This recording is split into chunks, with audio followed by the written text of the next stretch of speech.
For those of you who don't know me or my story, I called it off with a woman who I married only a few months earlier. A woman who I lived with for years, a woman who was my best friend, who I loved and still love and admire very much.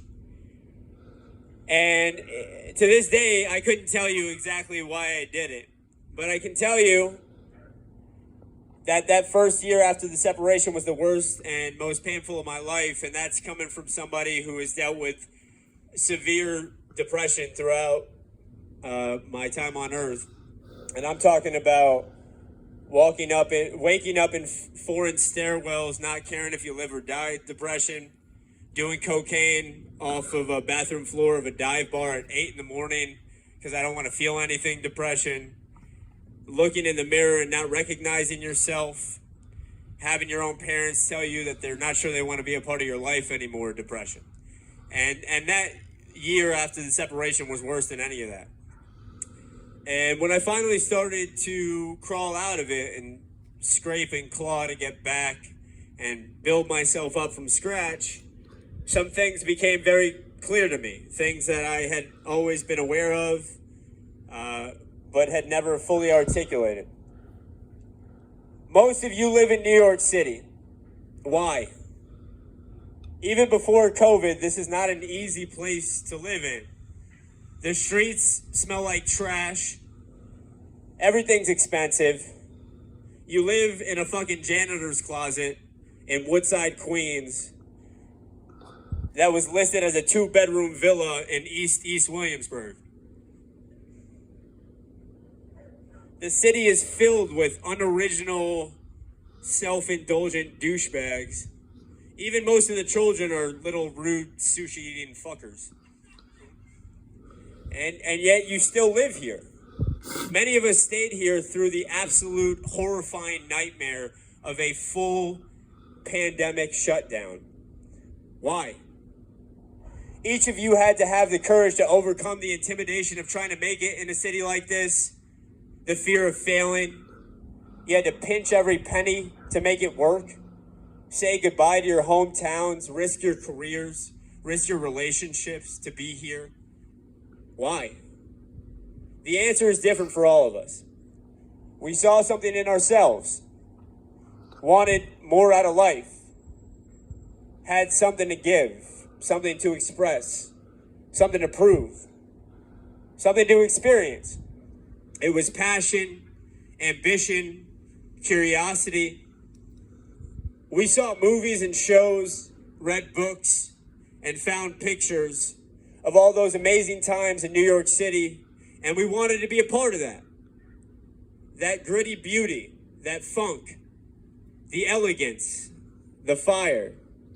We wanted to be a part of greatness. So each of us faced that fear, pinched those pennies, and took the steps to get here. Each of you said yes. For me, the thing that's kept me here is this idea of New York City as a bastion for creative people, a community for artists, that dirty, poetic playground of Janis Joplin, Bob Dylan, Patti Smith, Jimi Hendrix, Allen Ginsberg, the concrete incubator that birthed the poets like Biggie Smalls, Nas, and Jay-Z. Every decade has been another fascinating, entirely unique tapestry of real raw artists, bringing something new, keeping the fire aflame, elevating the culture, elevating the entire fucking world. So I come back time and time again, pursuing the nostalgia of old New York City, seeking out those artist communities, hoping to find the people and synergy and art that I've read about and watched and romanticized. Trying to find New York. And now we live here in that closet in East Williamsburg, next to those rude little sushi-eating children fucks who are going to own all the businesses someday. And the street lady is screaming at you to pay for her tampons.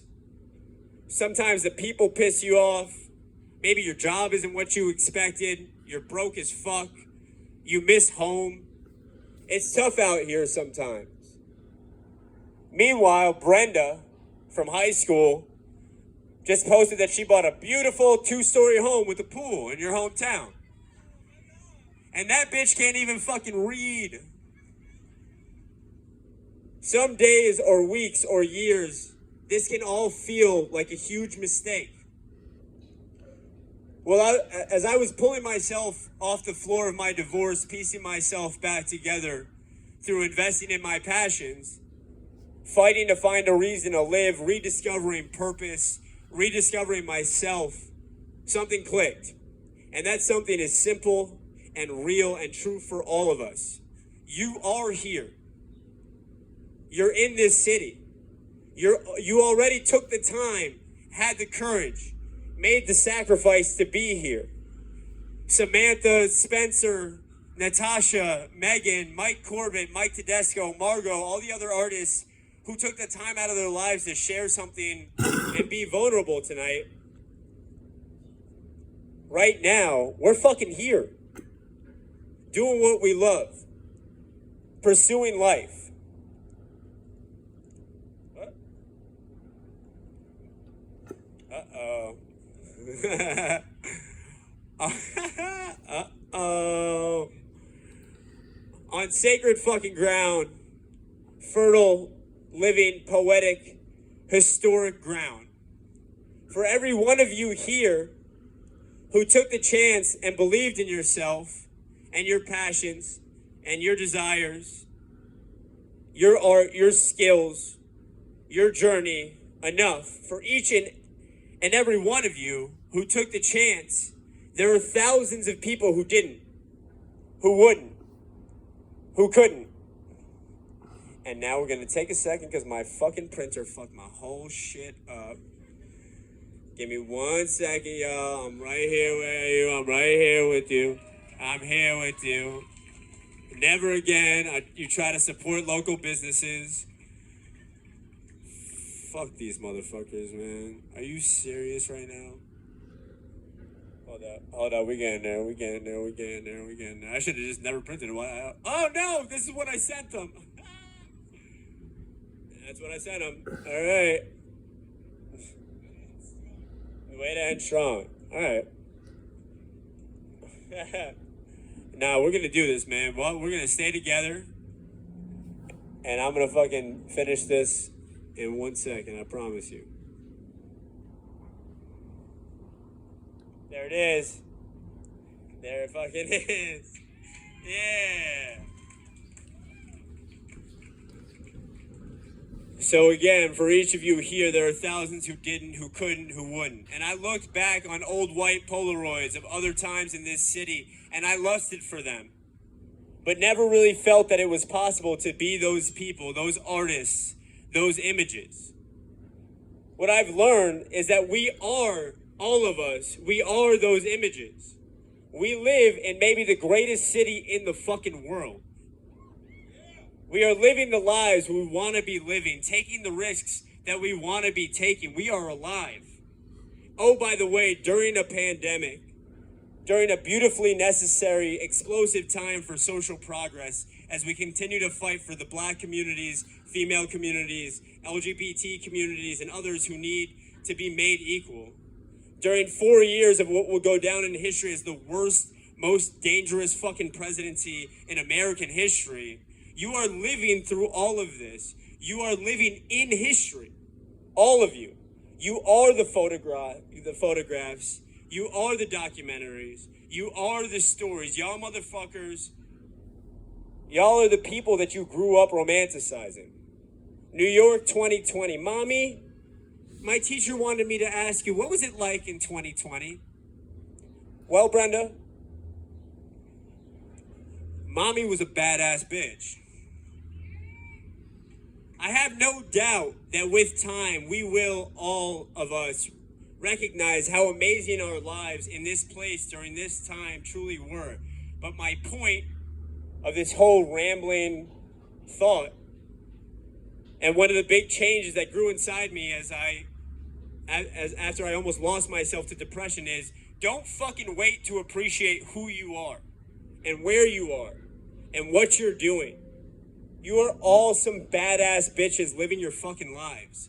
You are the idols that the future generations will aspire to. Acknowledge that now. Take hold of that responsibility now. Live with that power now. Live as a human in New York City, living your fucking life for all the thousands of people who couldn't do it. Go out there and fuck how you want to fuck. Drink how you want to drink. Paint how you want to paint. Dress how you want to dress. Dance on the train with a mask. Stand up for your fucking people. Do the drugs. Do business shit. Aaron. Don't go looking for the New York City artist community. Make your own space for artists in New York City. Don't go looking for New York. Make New York. Because you are all New York. We are New York City. And that's an incredibly beautiful thing, and a thing that may never be as important as right now.